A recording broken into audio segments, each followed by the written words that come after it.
Con esto hay que hacer algo y hay que hacerlo ya, puesto que la situación se está volviendo cada vez más y más peligrosa. Las declaraciones de los líderes europeos están escalando posiciones hasta el punto de que Emmanuel Macron ya está hablando de la Federación de Rusia como de una clarísima amenaza para Europa. Es decir, la retórica está siendo peligrosamente más y más belicista por momentos, y yo nunca he sido precisamente sospechosa de hablar de forma constante de la Tercera Guerra Mundial. Es más, siempre he tratado de llevar el asunto con la mayor cantidad de cordura posible, pero ahora, por primera vez en toda la operación militar especial, por primera vez en 3 años, están hablando realmente de en estos términos.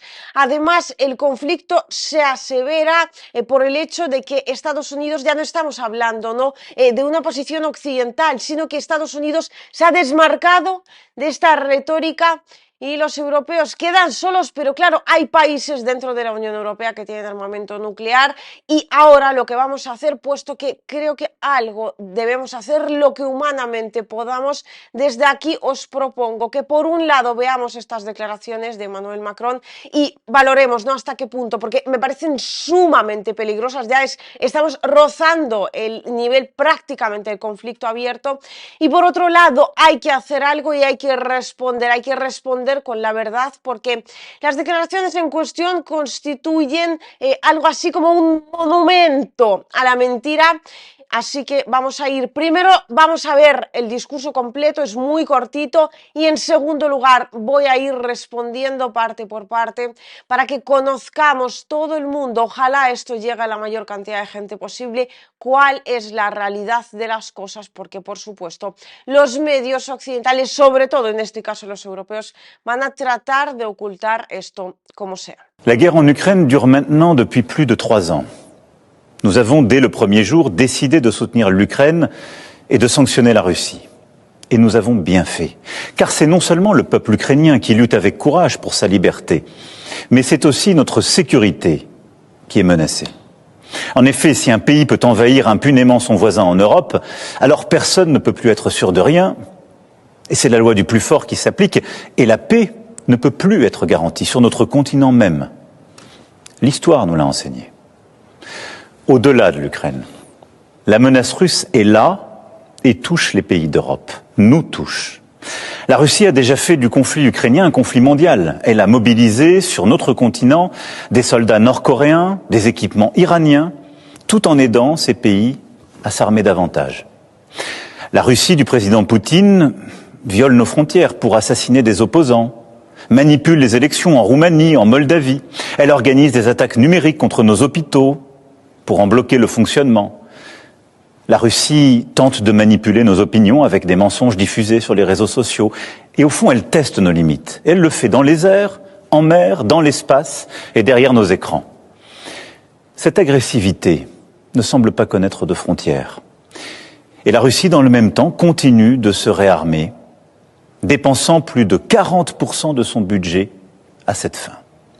D'ici 2030, elle prévoit d'encore accroître son armée, d'avoir 300 000 soldats supplémentaires, 3 000 chars, 300 avions de chasse de plus. Qui peut donc croire, dans ce contexte, que la Russie d'aujourd'hui s'arrêtera à l'Ukraine? La Russie est devenue, au moment où je vous parle et pour les années à venir, une menace pour la France et pour l'Europe. Je le regrette très profondément. Et je suis convaincu qu'à long terme, la paix se fera sur notre continent avec une Russie redevenue apaisée et pacifique.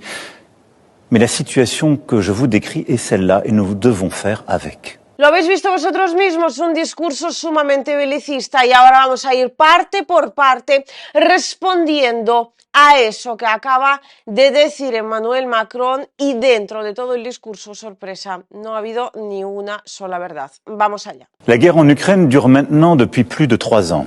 Ni 3 segundos han pasado y ya le tenemos que corregir la guerra en Ucrania. Y aquí, de hecho, tenéis un vídeo que hice en YouTube para explicar un poco la historia del conflicto. Lleva por lo menos desde 2014. Fue provocada por la OTAN con la intención de debilitar a la Federación de Rusia. Sigamos. Nous avons, dès le premier jour, décidé de soutenir l'Ukraine et de sanctionner la Russie.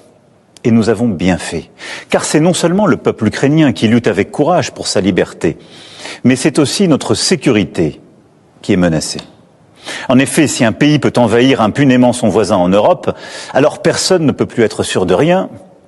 Et c'est la loi du plus fort qui s'applique.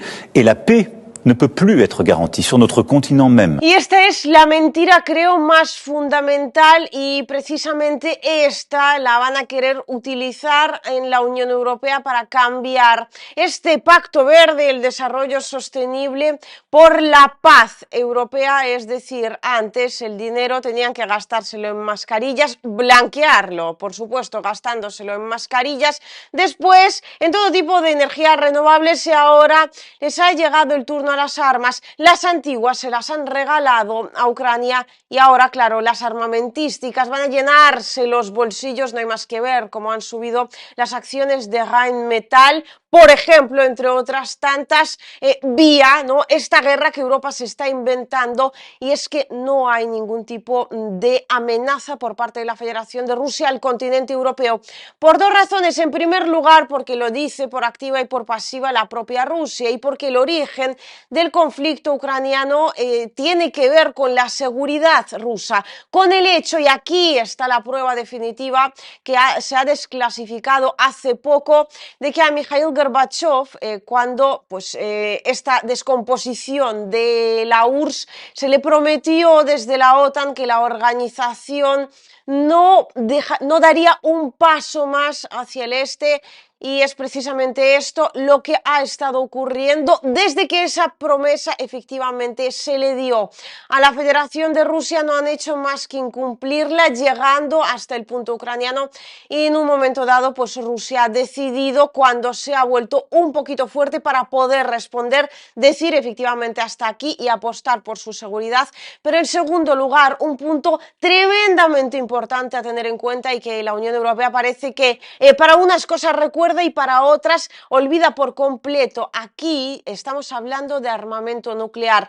Rusia dispone de armamento nuclear y varios países de la Unión Europea también, de modo que es esa doctrina de la destrucción mutua asegurada. Tiene que ver con el hecho de que cuando se enfrentan dos países que disponen de armamento nuclear, el final de todo esto solamente puede traernos tragedia a todos, de modo que dichas potencias se guardan muy mucho de enfrentarse de forma directa. Es precisamente por ello por lo que la OTAN se ha estado enfrentando y se sigue enfrentando a la Federación de Rusia en suelo ucraniano, porque de hacerlo de forma directa esto podría llevarnos a la Tercera Guerra Mundial, y además en términos nucleares prácticamente desde su inicio, de modo que esos líderes europeos que están hablando de amenaza rusa mienten. En primer lugar, Rusia no quiere expandir su territorio. Lo que quiere es la seguridad para el territorio que ya tiene y para la población que se considera rusa, que esa también es muy importante y nos olvidamos, ¿no?, parece, de ella cuando hablamos de que Rusia ha conquistado el territorio de Donbass. No, Rusia ha entrado en Donbass para proteger a la población que está allí y que ha votado y que quiere pertenecer a la Federación de Rusia. Y en cuanto, vuelvo una vez a reiterarlo, a esa supuesta amenaza que Rusia representa para Europa, ahí está la doctrina de la destrucción mutua asegurada. Rusia, y lo ha demostrado Vladimir Putin en infinidad de ocasiones, no es un país que a la ligera esté atacando directamente con lo más grande que tiene.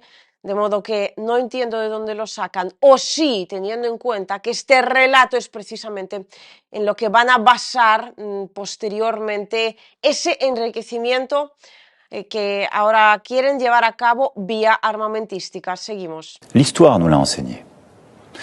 Au-delà de l'Ukraine, la menace russe est là et touche les pays d'Europe, nous touche. La Russie a déjà fait du conflit ukrainien un conflit mondial. Elle a mobilisé sur notre continent des soldats nord-coréens, des équipements iraniens, tout en aidant ces pays à s'armer davantage. Bueno, aquí ni hace falta comentarlo, el conflicto desde el principio era de carácter mundial porque quien se ha estado enfrentando a Rusia en el territorio ucraniano no era la propia Ucrania, que nada más hace de títere de la OTAN, sino la propia Alianza Atlántico Norte. Y claro, ni hablar, ¿no?, del hecho de que Rusia utiliza soldados norcoreanos y armamento iraní cuando Ucrania, ¿qué armamento utiliza exactamente y por qué le supone a ese país tan sumamente soberano e independiente un problema el hecho de que Estados Unidos haya dejado de compartir datos de inteligencia con ellos y haya dejado de enviarle armamento? La Russie du président Poutine viole nos frontières pour assassiner des opposants, manipule les élections en Roumanie, en Moldavie. Elle organise des attaques numériques contre nos hôpitaux pour en bloquer le fonctionnement. La Russie tente de manipuler nos opinions avec des mensonges diffusés sur les réseaux sociaux. Et au fond, elle teste nos limites. Elle le fait dans les airs, en mer, dans l'espace et derrière nos écrans. Bueno, quizás la segunda mentira por excelencia, el hecho de que la Federación de Rusia manipule elecciones, ataca de forma digital los hospitales europeos y, claro, por supuesto, difunde todo tipo de desinformación en las redes, como si los medios occidentales solo hablaran con la verdad, como si el propio Emmanuel Macron no estuviera mintiéndonos una vez tras otra con este discurso, ¿no?, que a día de hoy pues estamos respondiendo y ya llevamos no sé cuántos minutos, porque las mentiras, vaya por Dios, simplemente no acaban. Esto supongo que no hace falta responderlo. Bueno, tan solo un apunte.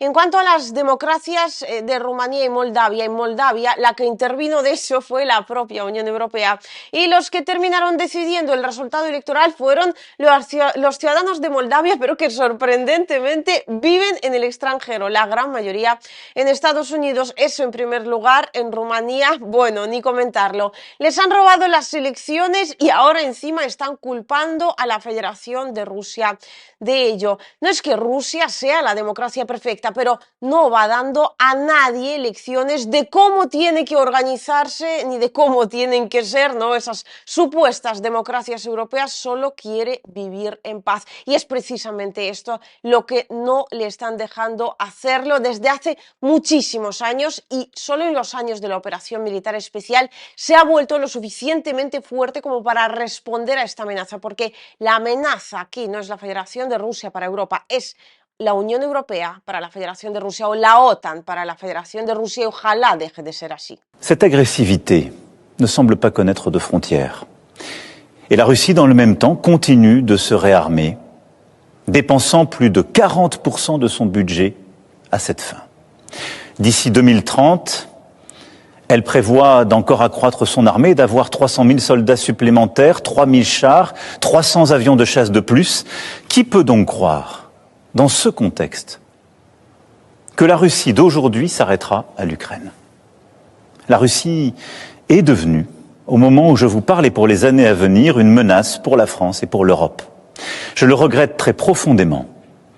Et je suis convaincu qu'à long terme, la paix se fera sur notre continent avec une Russie redevenue apaisée et pacifique. Mais la situation que je vous décris est celle-là et nous devons faire avec. En cuanto al rearme de la Federación de Rusia, esto es muy simple. Si quieres la paz, tienes que prepararte para la guerra, y teniendo en cuenta todos estos antecedentes con los cuales la Alianza Atlántico Norte ha tratado de atacar a la Federación de Rusia por activa y por pasiva, Georgia, Ucrania y, bueno, infinidad de ocasiones, creo que es absolutamente lógico que Rusia invierta en defensa, sobre todo porque a nadie luego le tiene que pedir ese armamento que, por ejemplo, Ucrania le tiene que rogar prácticamente a la OTAN, muy particularmente a Estados Unidos. Esto no quiere decir absolutamente nada. De hecho, la retórica hostil no está siendo desde Rusia hacia Occidente. Ha estado todo este tiempo siendo de Occidente hacia Rusia. En Rusia, por ejemplo, no se han bloqueado medios occidentales y los periodistas han podido seguir trabajando, aquellos que no se dedicaban al espionaje. Claro está, lo contrario exactamente ocurre en la Unión Europea. Dicen defender la democracia y la libertad y en realidad hacen de hecho todo lo contrario. Aprovechan esa excusa de la Federación de Rusia, por un lado, para llenarse los bolsillos vía rearme, ahora que ya hemos avanzado, ¿no?, a través de hemos pasado ya de este asunto de la pandemia, y por otro lado también lo aprovechan para volverse cada vez más y más totalitarios y dictatoriales. Y no digo que esté mal ni bien, digo que es un hecho del cual, por cierto, están acusando día sí, día también a la Federación de Rusia. Ojalá este mensaje llegue a tanta gente como sea posible, porque las mentiras es muy necesario responderlas, por supuesto. Yo no tengo ni la mitad de fama e importancia a nivel internacional que tiene Emmanuel Macron, y es por eso, ¿no?, por lo que desgraciadamente a muchos ciudadanos van a poder arrastrarles a esta retórica belicista. Si queremos paz, es necesario explicarle a la gente la realidad de las cosas. Rusia no es, ni nunca ha sido, y me aventuro a decir que nunca será, la enemiga del pueblo europeo. Estos líderes que le están llevando directamente a la guerra, estos sí que lo son.